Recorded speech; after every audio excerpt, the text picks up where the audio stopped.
Welcome back once again. This time it's Niklas Koresaar, CFO, who will present Flexion Mobile.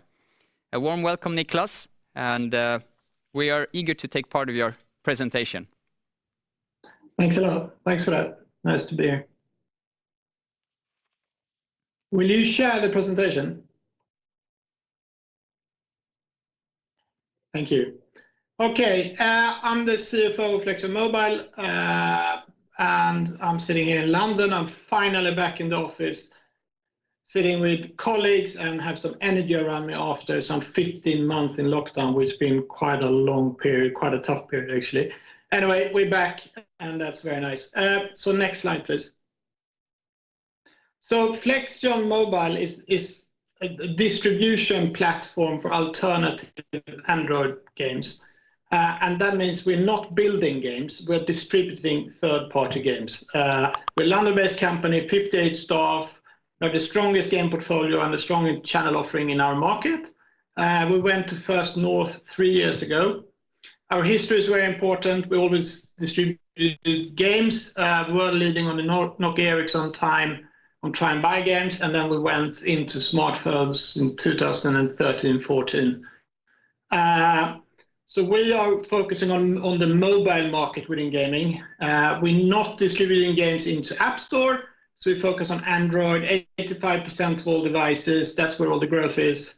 We're not giving games into Google Play, nor do we do China, so we focus on what we call the alternative market. It's a massive market.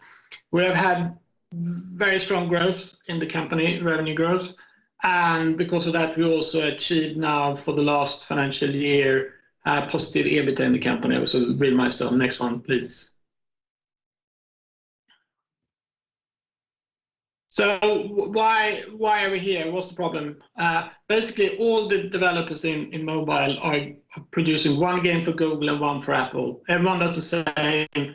3 million apps in each store, heavily overcrowded, very hard to be seen for developers, very costly for developers to be seen.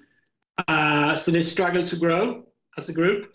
At the same time, it's hard for them to reach out to new stores because the games have become so complicated. You know, each game is a live service by itself. So they kind of struggle with alternative distribution. They may be out in 1 or 2 stores, but it's kind of half-hearted and doesn't really work. So there is a market problem, which we solved by next slide. So we have developed a service offer to the market where we can basically go to the game developer and say, guys, you know, you've done a game file for Android for Google, just give us that file and we convert it for you and do all the steps for distribution needed to generate money. So basically the offer is give us the existing file and we send you back money. We're the only company in the world who can do this at the moment. And the underlying reason for that is the technology. And we have basically since the start worked on automated repackaging of game files. So what we can do, we have this machine where you put in the game and the machine automatically reads the binary code and then put in the functionality needed so we can reproduce files for the various stores. And that is something you need today when you have a lot of updates to your game all the time. This machine we have a patent for it in the US, we're still patent pending in the UK. Sorry, in Europe and Hong Kong. Next slide. So simplified, the developers are reaching the market within mobile with 3 distribution pipes. 2 distribution pipes is to Apple and Google. And basically what we're saying them is, we can be your third and only alternative pipe where you reach the rest of the market. Next slide. Sorry, I should have added here also that the stores we're working with here are stores like Amazon, Samsung, Huawei, Xiaomi, one store in Korea. So we're working very closely through partnership with those stores. What we really, when we go back to this slide now, what we're really proud of here is the games portfolio. And there is a saying on our market is that content is king. And if we're not the king, we're definitely the crown prince. So we have 19 games, but the games we're focusing on are top 800 games in the world in terms of revenue. So there is only one publisher in the world who have more than 19 top 800 games, top grossing games in the world. So when we come to these stores, we are providing the biggest portfolio of games already today. When we started, we've only been active really here for 3 years. What is also very importantly is that we generate, say, $30 million per year on this existing portfolio, but the universal revenue for this IP, for these games alone, is somewhere in the region of $1.5 billion. So for us, it's really key to get the existing games, growing further. Why shouldn't we take 10 or 20% of the universal revenue, which have a multiple, revenue multiple of 5-10 times on itself? So existing games for us and strong IP is very, very important. Next slide. So we released our quarterly numbers here earlier today. We've shown a lot of growth, quarter-on-quarter growth, about 17% over the last 2 years. We released the Q4 numbers, were March to March financial year, and we have had a lot of growth over the last quarters, and we basically managed to maintain that momentum in this quarter. Yes, we're down 4%, but this is a quarter without any real kind of cyclical marketing promotion campaigns. So the underlying quarter, the growth in the quarter is still very strong. We also, because we're in the audit period at the moment, so we're quite late with the quarterly report. We also released in the quarterly report that we have in April, we continued this growth. We have 14% higher revenues in April compared to the average run rate in the previous quarter. So still growing a lot. Next slide, please. If you look at the gross profit in the company, it's very linear to revenue. We're working on a rev share with a rev share model. So a lot of growth in gross profit at the same time as the cost base in the company is very stable. I don't think it's that many companies who can show 100 to 200% growth in revenue and at the same time only take in 13 people extra over 2 years in the company. So very stable cost base and very scalable gross profit in the company. What I also would add here, the Q4 numbers is slightly higher, but we have some end year adjustments because we're doing the audit, and at the same time we had quite a big negative FX factor in this quarter because the pound and the dollar is playing yo-yo at the moment. But that's short term. Next slide. So the effect of this high growth in margin and flat cost is pretty obvious. Is that you start to get some pretty decent movement on your EBITDA in the company, and we came up here to a positive EBITDA for the full financial year.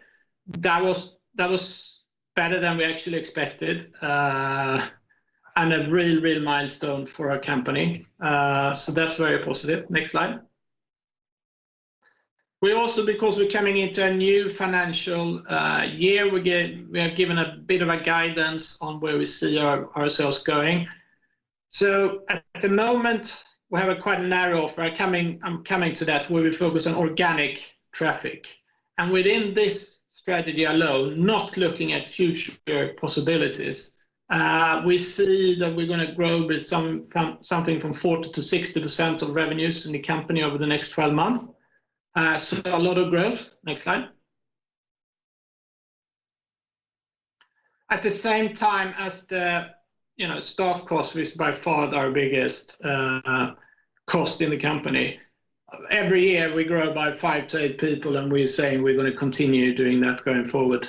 So very limited cost growth. And this is again under the existing offer, not looking at other possibilities. So next slide.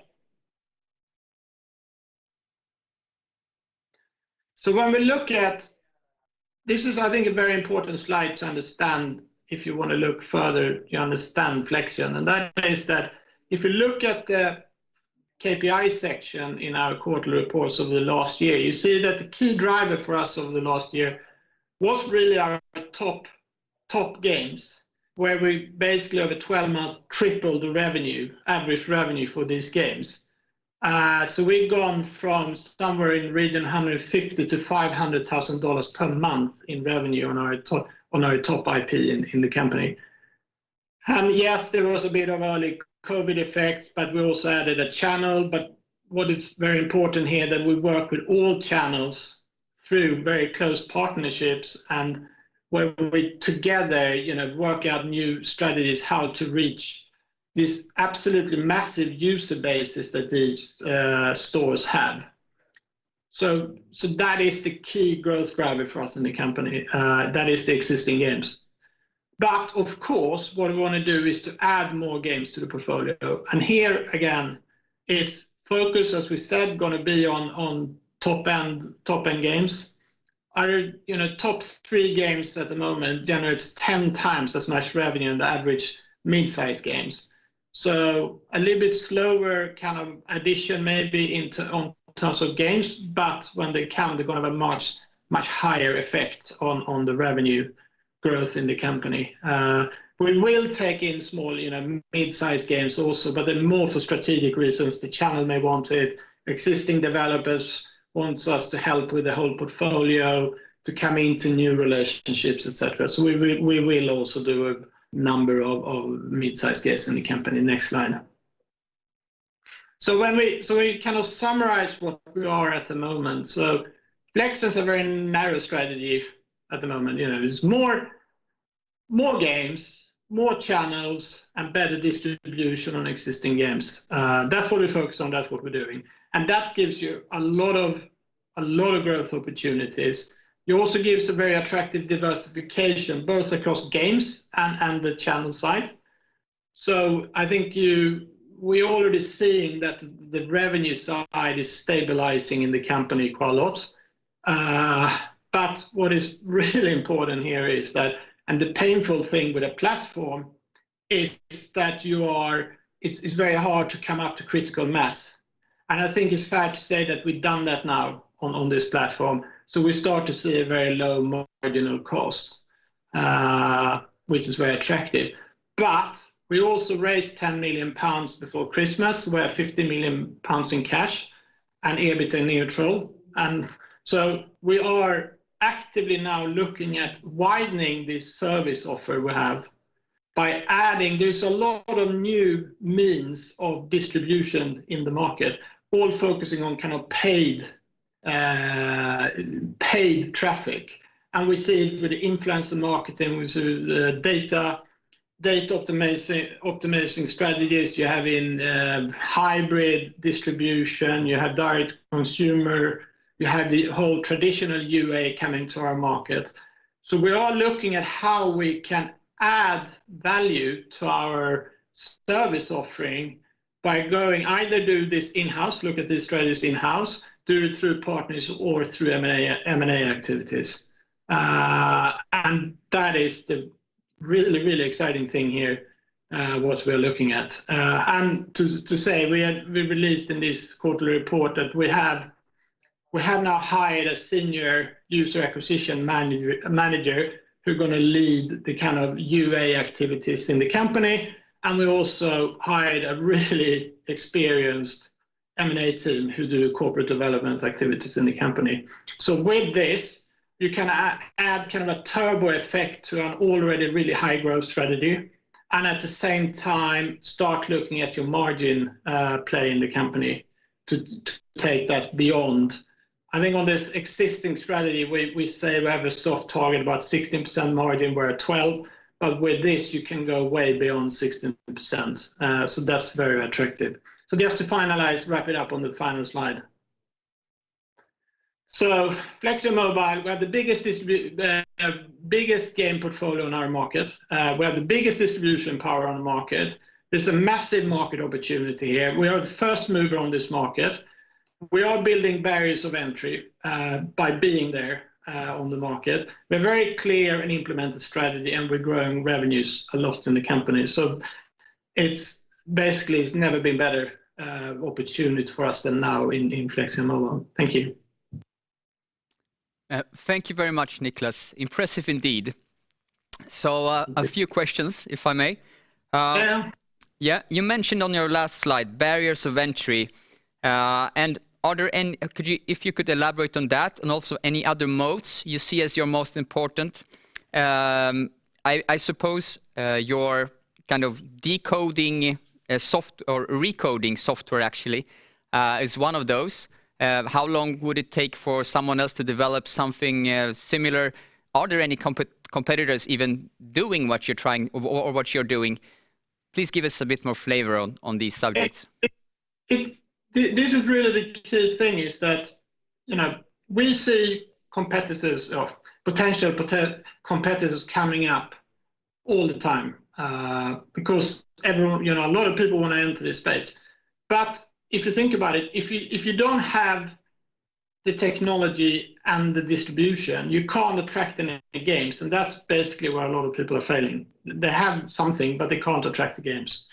But that also means if you don't have the games, you can't take the technology to the next level or the distribution. It's one thing to sign up to a store, but to come in and form strategic partnerships on high levels with Huawei or Samsung take years. And that's why our history is so important.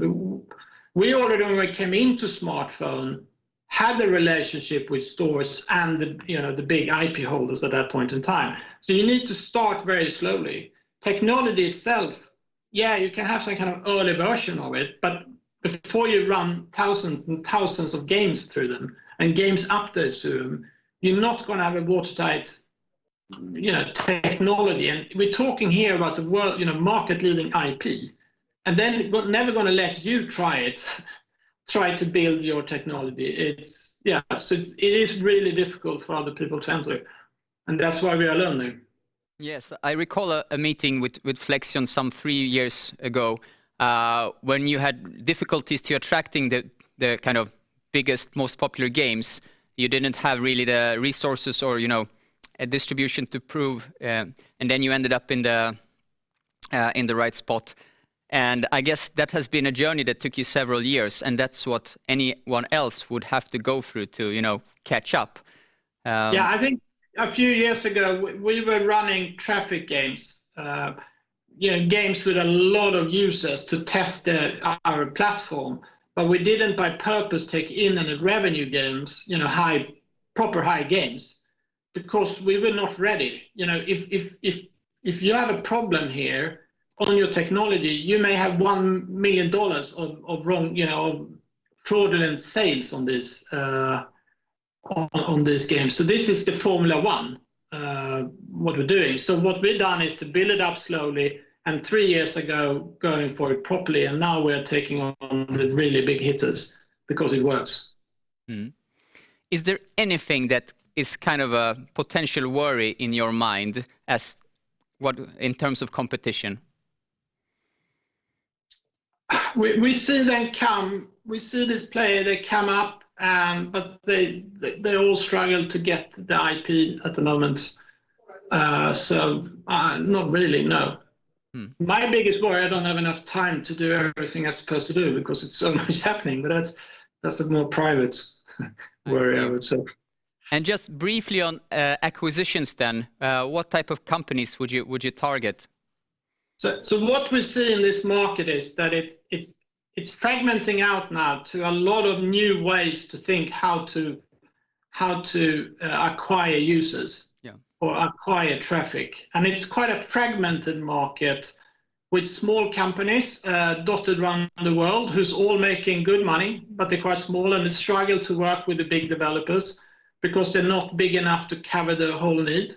And here we're kind of perfectly positioned to start grabbing those through partnership, through in-house or work along them or buy them to expand our service offer, and that then to grow what I call existing games, to take it to a completely different level in the company. Our position is perfect. Yes. I do share your enthusiasm.